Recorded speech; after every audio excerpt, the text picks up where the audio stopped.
Hello everyone, welcome to my channel. My name is Sunny Varma. My dear friend, आज की video में हम discuss करेंगे अप्रैल मंथ के कुछ इंपॉर्टेंट एमसीक्यूज़। राइट, तो चलिए स्टार्ट करते हैं। लेकिन उससे पहले आप सब्सक्राइब कर लेंगे चैनल को, लाइक एंड शेयर करेंगे वीडियो को और करेंगे प्यारे प्यारे कमेंट। ठीक है, चलिए let's start with today's video. My dear friend, the first question, which is the second country to pass the miscarriage leave law. My dear friend, दो ही कंट्री है पूरे वर्ल्ड में, तो सेकंड कंट्री कौन सी है? पहली का नाम भी मैं आपको बताता हूँ, जो मिसकैरेज होने पर आपको मैटरनिटी पेड लीव देती है। ठीक है, मैटरनिटी पेड लीव प्रोवाइड की जाती है।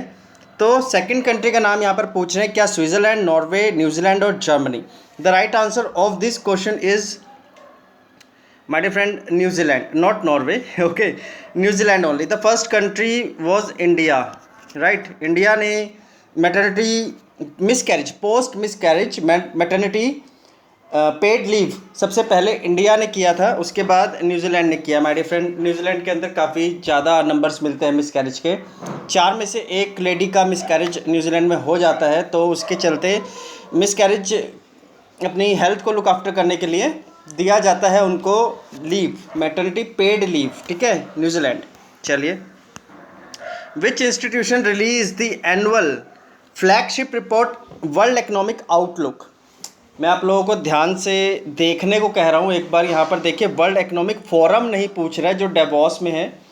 ठीक है, यहाँ पर वर्ल्ड इकोनॉमिक आउटलुक रिपोर्ट की बात कर रहे हैं कि वो किसने बनाया है। वर्ल्ड इकोनॉमिक आउटलुक पब्लिश करता है my dear friend IMF, international monetary fund. ठीक है, तो इंटरनेशनल, यहाँ पर वर्ल्ड इकोनॉमिक फोरम की बात नहीं हो रही है। इसको मैं चाहूँगा कि आप लोग एक बार ध्यान से देखेंगे। ये एक रिपोर्ट है वर्ल्ड इकोनॉमिक आउटलुक। ठीक है, इसके अंदर फोरकास्ट भी किया जाता है, डेवलपिंग कंट्रीज़ की कितनी स्पीड रही है, वो डेवलपिंग कंट्रीज़ को कितना और क्रेडिट की ज़रूरत है, कार्बन एमिशन उनका कैसा है, वहाँ पर जो टूल्स हैं जिससे हम मेजर करते हैं जीडीपी को और ह्यूमन डेवलपमेंट इंडेक्स को, जैसे कि हैप्पीनेस इंडेक्स कैसा है, ये सभी चीज़ें वर्ल्ड इकोनॉमिक आउटलुक के अंदर मेजर की जाती है, जो कि IMF my dear friend publish करता है। ठीक है जी, चलिए। Who was Kamlesh Chandra Chakravarty, whose name is in news recently? अभी रिसेंटली न्यूज़ था कमलेश चंद्र चक्रवर्ती का। मैं बता दूं कि ओबिचुरी है, इनकी डेथ हुई है। और ये थे my dear friend former deputy governor of RBI, former deputy governor of RBI, और इनकी इन ऑफिस डेथ हो गई थी। तो ओबिचुरी का क्वेश्चन है, the name is Kamlesh Chandra Chakravarti. Right, चलिए। Anandam, the centre for happiness has been inaugurated at which institution? Anandam program launch किया है, जिसके अंदर this program help people overcome stress and spread positivity. Beside this my dear friend, और दूसरी चीज़ों के ऊपर ध्यान दिया जाए, जिससे कि मेंटल ग्रोथ बहुत अच्छी हो, एक एक्सपोजर मिले, वर्ल्ड के साथ compete करने का मौका मिले। तो ये सभी चीज़ें कहाँ पर लॉन्च की गई है? The name of the program is Anandam, और ये IIM, Indian Institute of Management, Jammu my dear friend. Right, चलिए, शाबाश। Which international organization release the global gender gap report? कौन सी इंटरनेशनल ऑर्गेनाइजेशन ने global gender gap report, gender gap, women ज़्यादा है, man ज़्यादा है, उनके बीच में फ्रीडम कितनी है, काम करने की कितनी फ्रीडम है, राइट, एक पैट्रियार्कल सोसाइटी है या मैट्रियार्कल सोसाइटी की तरफ भी जा रही है दुनिया, तो ये कौन रिलीज़ करता है? अब ये रिलीज़ किया है my dear friend world economic forum ने। ठीक है, ये मैं आपको डिफरेंस बताना चाहता हूँ। वो वर्ल्ड इकोनॉमिक आउटलुक है जो IMF ने पब्लिश की थी। World economic forum is a stage my dear friend, जिसके अंदर सारी की सारी इकनॉमीज़ आकर पार्टिसिपेट करती हैं और अपने बारे में बताती है। डेवोस के अंदर माय डियर फ्रेंड ये मीटिंग होती है। World economic forum is the right answer of this question. The finance ministry has scraped which income tax या वेल्थ टैक्स एक्ट बॉडी? एक इनकम टैक्स की बॉडी है, उसको स्क्रैप कर दिया गया है, जिसको फाइनेंस मिनिस्ट्री ने स्क्रैप किया था, उसको सीज कर दिया है, वो फंक्शन नहीं करती है। The name of that body is settlement commission my dear friend. Settlement commission को अब एबॉलिश कर दिया गया है, it cease to operate now, और कुछ ज़्यादा स्ट्रिक्टर लॉ बनाए गए हैं। इसी के साथ साथ कुछ फैसिलिटीज़ भी दी गई हैं कि जो ट्रांजैक्शन है फाइनेंशियल ट्रांजैक्शन या फिर इनकम टैक्स जो पे किया जाता है वो ज़्यादा ट्रांसपेरेंट तरीके से हो, राइट। तो सेटलमेंट कमीशन 1979 से फंक्शन में था, अब ख़त्म कर दिया इसे। B the brand ambassador of tribes India has been launched by which organisation. B the brand ambassador of tribes. Tribes my dear friend जिनका लाइवलीहुड फॉरेस्ट से आता है, फॉरेस्ट प्रोडक्ट को बेचकर या प्रिक्योर कर जो अपना लाइवलीहुड चलाते हैं, उसके लिए कौन सी बॉडी ने फंक्शन किया और उनको एक वर्ल्ड प्लेटफॉर्म देने का वादा किया है। इनफैक्ट फंक्शन हो भी रहा है वो, जिससे कि ज़्यादा एक्सपोजर मिलता है ट्राइब्स को, so that they can sell their product like Honey और जूट और एनीथिंग, वो वर्ल्ड को बेच सके डायरेक्टली। तो माय डियर फ्रेंड ये स्टार्ट किया ट्राइफेड ने, ठीक है, ट्राइफेड ट्राइबल फेडरेशन, ठीक है, TRIFED. C is the right option, C is the option C is the right answer of this question. Which ministry has amended the rules pertaining to location of thermal power plant near cities and national capital region? National capital region आपका दिल्ली, गुड़गांव, फरीदाबाद, नोएडा, आसपास जो जो दिल्ली के आसपास उसकी satellite cities हैं वहाँ पर, और जहाँ पर 10 लाख से ज़्यादा पॉपुलेशन होगी उसके 10 किलोमीटर के रेडियस के अंदर थर्मल पावर प्लांट नहीं लगेगा। ये एक नया रूल निकाल के लाई है और ये बनाया है my dear friend ministry of environment, forest and climate change. National green tribunals ने बोला है कि आप इस चीज़ों को लुक आफ्टर कीजिए और देखिए कि हजार्ड ना हो, लोगों को सांस लेने की दिक्कत ना हो, उस सिटी का जो पोल्यूशन है वो भी और ज़्यादा हैम्पर ना हो, क्योंकि ट्रैफिक बहुत ज़्यादा होता है, लोगों के पास गाड़ियाँ हैं, सबने काम पर जाना है और ऐसे में कोई थर्मल प्लांट भी आसपास होगा तो सिचुएशन डिटेरेट हो सकती है। ऐसे में नेशनल ग्रीन ट्रिब्यूनल ने डायरेक्शंस दी हैं और उसके ऊपर काम किया है ministry of environment, forest and climate change ने, सो डैट जो 10 किलोमीटर का रेडियस है उसके अंदर कोई भी थर्मल पावर प्लांट काम नहीं करेगा, ठीक है। कोई बड़ी सिटीज़ जहाँ पर 10 लाख से ज़्यादा पॉपुलेशन हो उसके 10 किलोमीटर के अंदर कोई पावर प्लांट नहीं होगा और ना ही एनसीटी में होगा, ठीक है, नेशनल कैपिटल टेरिटरी में होगा। Which organization has allowed private sector firm to partner in production of missile system? My dear friend, missile system के अंदर लो ऑल्टीट्यूड के ऊपर सरफेस टू एयर मिसाइल चले या फिर एयर टू एयर मिसाइल चले, थोड़ा प्रिसीशन के साथ चले और हाई स्पीड मिल सके मिसाइल को, रडार को भी वो के अंदर भी ना आ सके, ठीक है। तो ज़्यादा मैन्यूवर्स और ज़्यादा लीथल बनाने के लिए उनको माय डियर फ्रेंड्स DRDO ने वेलकम किया कि प्राइवेट प्लेयर्स भी इसके अंदर वेलकम हो सकते हैं और टेक्नोलॉजी के अंदर मदद कर सकते हैं।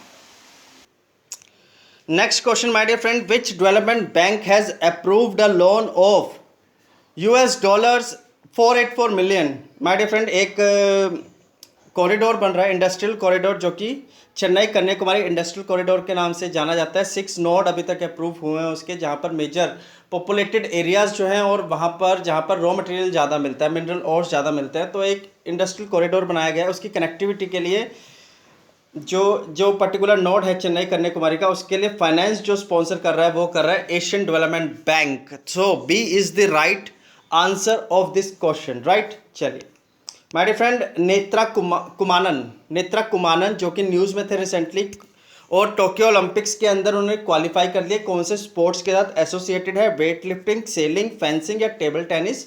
Late me tell you my dear friends कि 4 एथलीट पहले ही राउंड के अंदर क्वालिफाई कर गए थे टोक्यो आपके ओलंपिक्स के अंदर पार्टिसिपेट करने के लिए। तो sailing is the right answer, sailing is the right answer. Netra Kumanan सबसे पहले थे जिन्होंने क्वालिफाई किया था टोक्यो ओलंपिक्स के लिए सेलिंग के अंदर को रिप्रेजेंट करने के लिए, ठीक है, sailing. Which Indian state has been advise to use artificial rain to extinguish forest fires. My dear friend, Kumaon region के अंदर बहुत ज़्यादा आग लगती है और वहाँ पर काफ़ी ज़्यादा नुकसान हो जाता है फ्लोरा एंड फोना को, क्योंकि मेडिकल हर्ब्स भी बहुत ज़्यादा मिलती है और बायोडाइवर्सिटी भी बहुत ज़्यादा है वहाँ पर।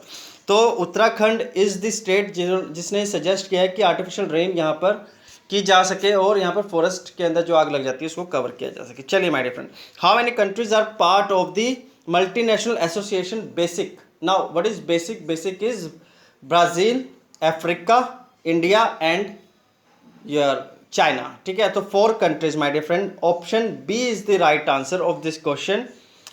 What is the name of the movement to be launched by the health ministry emphasizing on the balanced diet? My dear friend, the right answer of this question is आहार क्रांति। आहार क्रांति एक टीचर प्रोग्राम है जिसके चलते teachers को train किया जाएगा और वो फर्दर जाकर स्टूडेंट्स के साथ बात करें कि आपको ऐसा खाना चाहिए, वैसा खाना चाहिए, और लंच के अंदर वो लुक आफ्टर भी करेंगे कि कैसी डाइट बच्चा फॉलो कर रहा है, और उसकी फिर काउंसलिंग भी होगी। तो आहार Kranti is the right answer, right. ये बैलेंस डाइट दिया जाएगा, बैलेंस डाइट फॉलो करें, उसके लिए एक माइंडसेट बनाने के लिए एक प्रोग्राम लॉन्च किया है जिसका नाम है Aahar Kranti. Now what is the motto of the आहार क्रांति मिशन? अब कोई किसी भी तरीके से क्वेश्चन पूछ सकता है UPSC. So the motto of the आहार Kranti is good diet good cognition. Option A is the right answer. Okay, now what does C in NEGVAC stand for? ये नेगवैक क्या है, सुना किसी ने नाम? National expertise group on vaccine administration for कोविड-19, ठीक है। तो सी यहाँ पर स्टैंड कर रहा है ऑप्शन डी, कोविड-19। National expertise group on vaccine administration for कोविड-19, ठीक है। वैक्सीनेशन ड्राइव जो चल रहा है उसकी एडमिनिस्ट्रेशन बहुत एफिशिएंट हो, तो इसके लिए एक पैनल बनाया गया था, नेगवैक एक कमीशन बनाई गई थी जो कि रेकमेंड करेंगी आइडियाज़ की कैसे काम होना चाहिए। सो कोविड-19 is the right answer my dear friend, ठीक है। Guillermo Lasso has been elected as the president of which country my dear friend? Now मैं आपको आंसर बता देता हूँ, उसी के साथ साथ एक मैं टास्क आपको दे रहा हूँ। The right answer is Ecuador, right. Now Ecuador से कौन सा लैटिट्यूड क्रॉस कर रहा है वो आपने देखना है, उसकी नेबरिंग कंट्रीज देखनी है, इसी के साथ साथ ये भी देखना है कि वहाँ पर कैसा क्लाइमेट टाइप मिलता है। मानसून टाइप मिलता है, मरीन टाइप मिलता है, डेजर्ट टाइप मिलता है, माउंटेन टाइप मिलता है। ये प्लीज़ आप एक बार एक टास्क मैं आपको दे रहा हूँ, इक्वाडोर देखेंगे। मैं इथोपिया नहीं बोल रहा हूँ, कहीं आप कंफ्यूज हो जाएं, ठीक है। अगर यहाँ पर इथोपिया भी मैं बोल रहा हूँ तो लाइन तो वही जाएगी, ठीक है। एक बार प्लीज़ चेक करेंगे। तो Ecuador is the right answer of this question. Wular my dear friend, Asia's largest fresh water lake is situated in which country? ये आंसर आप सभी जानते हैं, इंडिया के अंदर है वुलर लेक, ठीक है। Largest fresh water lake in India and Asia's largest fresh water lake. अब ये तो एशिया की है, तो वर्ल्ड की लार्जेस्ट फ्रेश वाटर लेक कौन सी है? चलिए मैं 4 नाम आपके सामने दे देता हूँ। लेक सुपीरियर है, लेक मिशिगन है, लेक आयर है, या लेक ग्रेट बियर है। ये एक बार आप देखेंगे, ठीक है। और वर्ल्ड की लार्जेस्ट लेक कौन सी है वो भी आप देखेंगे। चलिए मैं बताता हूँ आपको, लेक कैस्पियन। और क्लॉकवाइज सेट करेंगे कि कौन कौन सी कंट्रीज उसके साथ बॉर्डर शेयर करती है, ठीक है। और जो लार्जेस्ट फ्रेश वाटर लेक है और लार्जेस्ट सॉल्ट वाटर लेक है, उनका ऑल्टीट्यूड कैसा है, कौन सी ऊपर है लैटिट्यूड वाइज और कौन सी नीचे, ये भी चेक करेंगे प्लीज़, ठीक है। चलिए आंसर है इस क्वेश्चन का India, Wular is in India, ठीक है। Under the aegis of which ministry the hydrogen economy the Indian dialogue 2021 is organised? My dear friend, पहले मैं आपको बता दूं कि हाइड्रोजन अब फ्यूचर का फ्यूल हो सकता है। हाइड्रोजन के ऊपर टेक्नोलॉजी कैसे बेस करेगी, कैसे काम करेगी, ठीक है। तो फॉसिल फ्यूल की जगह अब हाइड्रोजन का नंबर आ गया है। नेचुरल गैस भी चल रही है जो क्लीन एनर्जी का काम करती है, ठीक है। तो यहाँ पर चेक किया है ministry of petroleum and natural gas ने, और एक सेमिनार कंडक्ट किया था, एक कॉन्फ्रेंस कंडक्ट की थी इनफैक्ट, जिसके चलते हाइड्रोजन इकोनॉमी कैसी हो सकती है उसके ऊपर एक डायलॉग किया है। और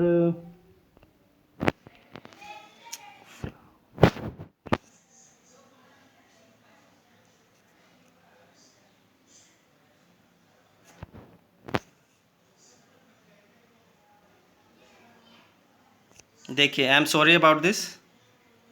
चलिए my dear friend, I am sorry for this little जो थोड़ा भी एरर आया था। चलिए my dear friend, that's all for today. I hope आप सभी ने अच्छे से पढ़ लिया है, देख लिया है, सुन लिया है। कुछ इन्फॉर्मेशन ऐसी थी जो फर्स्ट टाइम आपको मिली है। नाउ आप करेंगे क्या, एक नोट्स बना लेंगे माय डियर फ्रेंड, क्योंकि NDA 2 के लिए आपको अप्रैल से ही तैयारी करनी है। अप्रैल, मई, जून, जुलाई, अगस्त, ये 5 महीनों के करंट अफेयर आपको बिल्कुल मालूम होने चाहिए। चैनल सब्सक्राइब कर लेंगे, लाइक करेंगे, शेयर करेंगे, सो डैट मैं ये जो कैप्सूल्स लेकर आता हूँ, फिर वो बेशक पॉलिटी के हों, करंट अफेयर्स के हो, हिस्ट्री के हो, ज्योग्राफी के हो, मैं लेकर आता रहूँ। Please support me here and guys take care. जय हिंद, जय भारत, बाय बाय।